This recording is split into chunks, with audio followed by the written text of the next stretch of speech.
à la venue, je crois, de Blé Goudé, on a parlé de ça. Là, je veux saisir quand même l'occasion, c'est une opportunité qu'on a. Le reste, j'irai extrêmement vite parce que ce sont des questions très courtes et aux réponses très simples. Mais j'ai l'impression que les gens, il y a des moments où ils deviennent amnésiques. Moi, j'ai cette chance-là d'être entré au gouvernement en 2000 et d'y être resté pratiquement tout le temps jusqu'à ce que je vienne au secrétaire général de la présidence de la République avec M. le Président de la République qui m'a fait l'honneur de m'inviter à ses côtés au palais et que je devienne Premier ministre. Je suis donc un témoin oculaire des 20 dernières années, de l'histoire des 20 dernières années de la Côte d'Ivoire.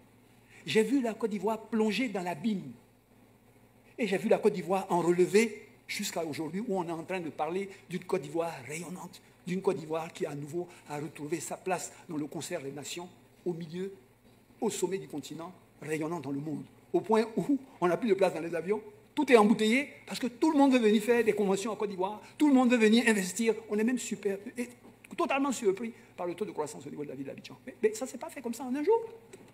Il y a eu un homme qui a eu une vision, qui a eu des convictions. Et il y a un certain nombre d'actes qui ont été posés, peut-être qu'il faut qu'on vous rappelle avant même d'arriver à la réponse. On était là en 2011 quand on est sorti du Golfe, des corps jonchants, des mercenaires ici, des snipers qui tiraient sur les femmes. Je ne vais pas rentrer dans le détail, mais de grâce.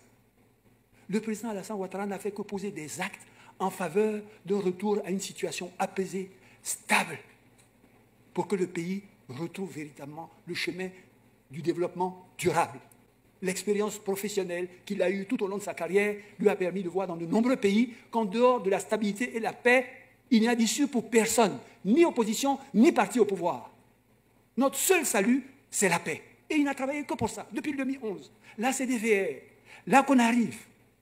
Je vous rappelle que la Côte d'Ivoire est l'un des rares pays où l'ONUCI est partie aussi rapidement. En général, après la guerre, l'ONUCI reste pendant des dizaines d'années parce qu'on a peur qu'on revienne encore à la crise. Là, les experts, tous ont reconnu après quelques années que la situation était si à nouveau pacifique qu'il n'y avait plus de risque de retour à une crise d'ampleur. Ils sont partis. Mais le président, c'est parce qu'il a posé tous ces actes qu'on a pu avoir ça. On a eu un certain nombre d'actions également extrêmement importantes qu'il a portées vis-à-vis d'un certain nombre d'acteurs. Et moi, je me souviens, parce qu'en général, quand il prend ce genre de décision, c'est dans le cadre de consultation qu'il fait avec ses collaborateurs, où il prend les avis des uns et des autres, et bien sûr, en dernier ressort, arbitre. Et les positions n'étaient pas toujours, je dirais, tranchées en majorité en faveur des décisions qu'il prenait, mais il avait le courage de le prendre parce qu'il savait où, je dirais, il allait. Les amnisties de 800 personnes qui ont été faites pour amener la paix, la grâce présidentielle qui a été faite, la facilité de retour, je dirais, du président Gbagbo, et tout un certain nombre d'actes qui ont été posés ont concouru à ce qu'on revienne toujours à une situation de plus en plus apaisée. Le dialogue politique, la rencontre des trois grands. Blé Goudé a demandé d'avoir des papiers, un passeport auquel il avait droit pour retourner dans son pays. On lui a donné son passeport, il est retourné dans son pays.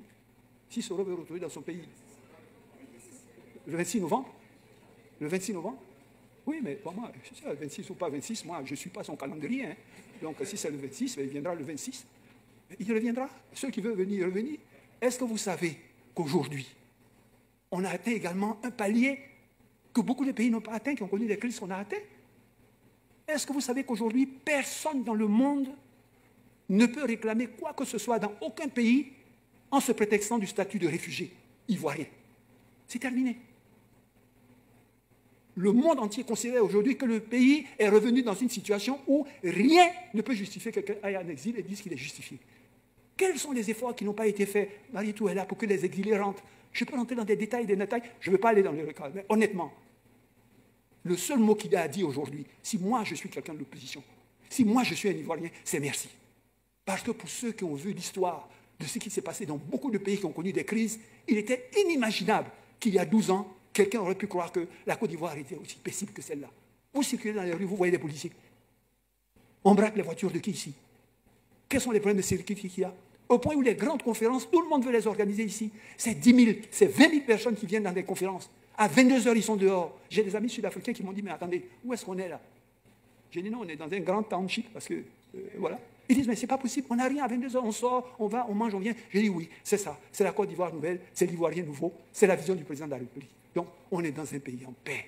Des efforts énormes, des sacrifices ont été consentis par le président de la République. De grâce, reconnaissons-les. Maintenant, sur le reste de vos questions. Alors, sur la question des 46 soldats, je dirais, maliens, Je pense que dès le départ, les soldats ivoiriens, excusez-moi pour moi, excusez-moi, autant pour moi. Ah, ben, écoutez, oui, peut-être que si c'était moi, j'aurais enfermé 46. Hein. Le président, lui, bon, voilà. Hein. Mais à la rigueur, pour les 46 soldats, bon, d'abord, je voudrais, au nom de son Excellence, Monsieur le Président de la République, au moment où j'ai ce micro, bien sûr, avoir une pensée, je dirais, d'empathie pour eux ainsi que pour leur famille.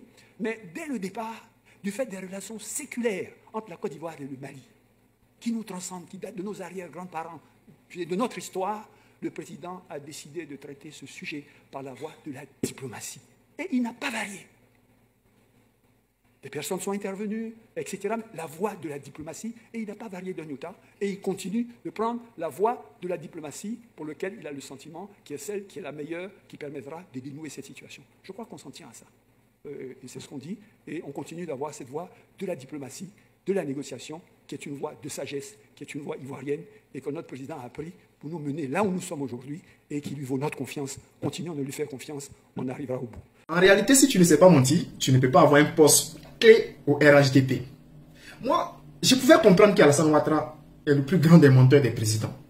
Je peux comprendre qu'Alassane Ouattara est le plus grand menteur et le manipulateur des présidents. Mais Patrick Achi,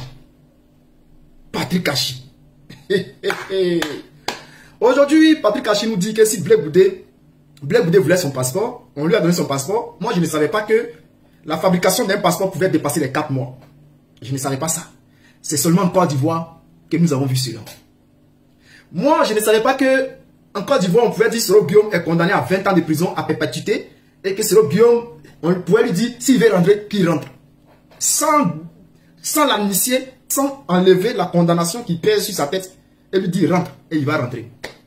Moi, je ne savais pas que c'est Ouattara qui avait fait de sorte que Gbagbo Laurent puisse rentrer en Côte d'Ivoire. Mais je pensais que c'est Gbagbo même qui a bataillé et qui a fait de sorte qu'il puisse rentrer en Côte d'Ivoire. C'est bien tout ça, c'est bien beau.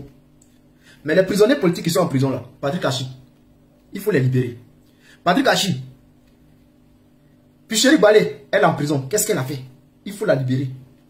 Mais tu ne peux pas parler de Picheri Balé. Ceux qui sont en prison là, tu ne peux pas parler d'eux. Tu dis ici que en 2011, les snipers tiraient sur des femmes. Mais les snipers là, c'était qui? C'était les Français. Les snipers qui tiraient là, ils tiraient au nom de Alassane Ouattara. Donc s'ils ont tué des femmes là, dis-toi que c'est au compte d'Alassane Ouattara. Patrick Achi, ici tu nous as dit que les gens sont amnésiques. Mais je pense que c'est toi. Parce que tu oubliais qui a envoyé la guerre en Côte d'Ivoire. C'est vous. Toi et ton patron Alassane Ouattara. C'est toi qui es amnésique. Parce que c'est toi et ton patron Alassane Ouattara. C'est vous qui avez envoyé la guerre en Côte d'Ivoire. C'est vous qui avez endeuillé le peuple ivoirien. Vous pensez que les gens ont oublié? Nous ne pouvons pas oublier cela. Donc arrête un peu. Vos mensonges, vos manipulations ne peuvent plus prendre.